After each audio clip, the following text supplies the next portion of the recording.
Was good, 99 Dream family? We back at it, episode 22 of the 99 Dream journey. My name is Julian Taliaferro. You already know we coming again with another weekly business update, lessons for the week, and topic for the day, which is wanting excellence. And to kick off this episode, the quote for this week is from the Russell, and it's, "You can only let down you." Right? And I feel like this quote itself is pretty straightforward. It's pretty simple and it's true, but there's a caveat because I feel like as humans, sometimes we can do something that will let ourselves down, but we don't want to believe it, right? And we lie to ourselves and say, oh, it's okay that this happened, right? And we basically kind of just push it under the rug. But that can be a dangerous game, right? Sometimes if we actually do let ourselves down, then we need to feel that and we need to acknowledge it. So that's the caveat, to the quote. But at the end of the day, it's true, right? You can only let down you, by the Russell. And now I can get into my business update. So the first photography place that I talked to, not responding, sent them an email, another email followed up.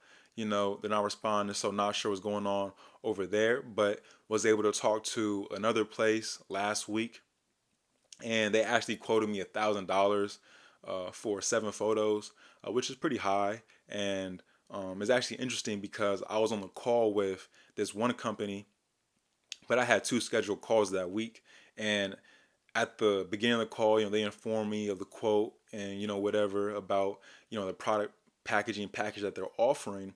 But then at the end of the call, they're like, "Oh, I see you have another meeting lined up with this company. Uh, we own that company too."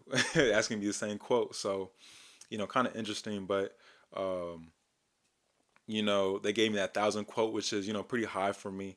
And then also reached out to product packaging place on Monday, right? And then I didn't hear anything back, so I followed up on Wednesday, and I still haven't heard anything back from them again. So, like I said, I'm not sure what's going on over there either, but it is what it is.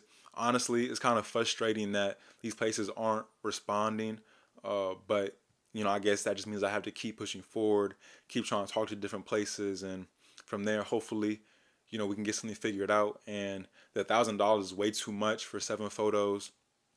Although the package was kind of cool, where like they would allow me to revise the photos like up to 3 times, it still didn't make sense for my budget. Way too much, and gonna have to look at different places on that front.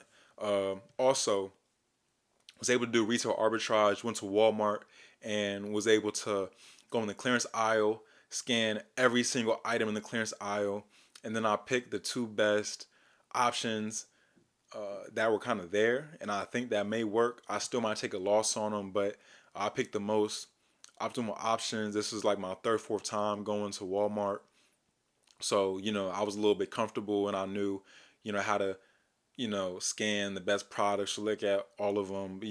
This time I scanned every single one of them, and I ended up choosing this dark side toy, um, and then this little unicorn dissection toy. So both of them are toys, but you know, next steps for that, I'll just put them on Amazon. Getting the FN SKUs and then send it to Amazon, right? Which this learning process will be integral to me actually having my real product. So looking forward to that. And then also just interesting about Amazon. So I created my Amazon Seller Central account a couple months ago, right? And I haven't sold anything on the platform. It's just been open, but they actually deactivated my account because I wasn't selling. So in order to reactivate it, they make you re-verify your identity again. So I think it's just interesting, how thorough and how much they do their due diligence, Amazon, on their platform. So kind of cool. And then just like in general, when it comes to like these product photo places and product packaging places, you know, I'm kind of frustrated. Like I said before, not that they're not responding, but just because I feel like this part has been moving pretty slow. So, honestly, the only thing I can do is just keep moving forward. Even if I am moving at a slow pace, one step is better than no step, and just continually pushing forward and reaching out to more and more places. And now I can get into my lessons for the week.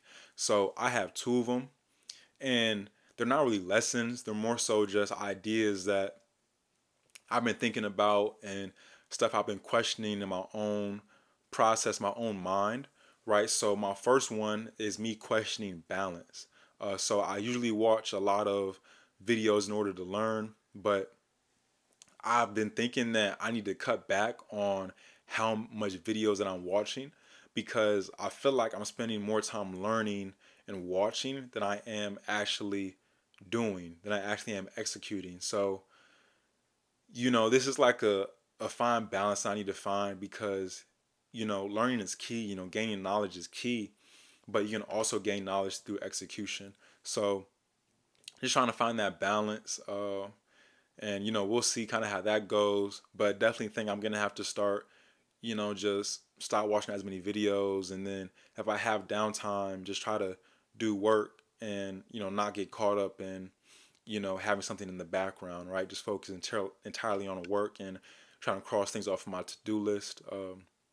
Secondly, uh, it's about me like not forgetting what got me here. So truthfully, although I've been watching videos, I've cut back on how many Amazon FBA videos I've been watching. So I've been watching videos in different industries or personal development or self-development or e-commerce in general, but those are all topics that aren't specifically Amazon FBA. So I realized that if I am going to watch videos, the majority of the videos need to be FBA videos. And that way, although a lot of the content may be repetitive, I may receive a nugget here, a key thought here, an interesting insight that I didn't think about before. And from there, that'll just allow me to not make a misstep in the future, or at least just know something that may help me in the future as well. So, those are my two lessons for the week that I've been thinking about in terms of like me on a daily basis when it comes to me intaking knowledge, but also being effective and executing. But now I can get into the topic for this week, which is wanting excellence. So the topic originated from me watching a Brian Tracy video, and I'm pretty sure he's like a business owner, personal motivator. But when it comes to me personally, I have these goals, right? And I want to be great and I want to achieve my 99 dream. But I didn't really think from the perspective that everything I do needs to be done in excellence. So, although I'm working to achieve my 99 dream, like I'm working for more than that because I want to be a walking epitome of excellence. I want to be excellence. And in order for that to happen, my steps of the mountain, my path up the mountain needs to be in excellence, right? So that means my daily tasks or just anything I do. So from one viewpoint, it can kind of be looked at as pretty stressful trying to compare everything you do to excellence, right? But the way I'm thinking about it is just that I'm a measure based off of effort. So if I give my best effort to my daily tasks or to executing what I have to execute, then that's excellence. And as my capacity for effort increases, then so will my level of excellence. Um, So that's kind of one side of it. But then on the other side, I've been thinking, what do I want to be excellent in? And this is in terms of like my strengths. So, of course, I don't only have to be excellent in one thing. I can be excellent in two or three things, whether it's like engineering, management, or, something else, but I can't be excellent in everything. So, I have to learn what am I excellent in. And I know that those things that I'm not excellent in, I'm gonna have to lean on others in order to build something sustainable and great. But I need to figure out what am I expert in. So at this point, I've read like two strength books, but I still question myself on what my strengths are, and I don't know what my strengths are. Although I know I do have strengths, I'm not sure. I personally can't identify them, right? But I also realize that I'm at the point because I'm so early in this process.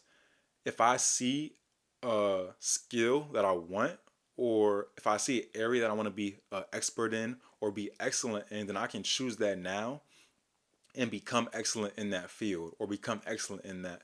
So it's kind of about like, what do I want to choose and what do I want to exemplify? So, that's interesting. And I'm a sports guy, right? So if we look at LeBron versus Jordan, both of these players are up for the GOAT debate, greatest of all time, but they have different things that they're excellent in. For LeBron James, would probably be driving the basketball, passing, longevity. For MJ, it would be, maybe mid range, killer instinct. But although they have two different sets of excellent skills, two different sets of expertise, right, it puts them up to be greatest of all time, right? And I was thinking this week and I realized I was like, I want to be the best, right? And then I was like, what skill sets do I want to have that would make me the best? So, that's kind of been on my mind. And that just means that whatever I choose, I need to be excellent in my studies and then my execution and then just all around, right? And it's not enough to just say that I'm an entrepreneur and just say that I'm working, right? It's enough to give my best effort. It's enough to constantly reevaluate myself and really see what did I do that day and then what can I change to be better, right? How effective was on Monday?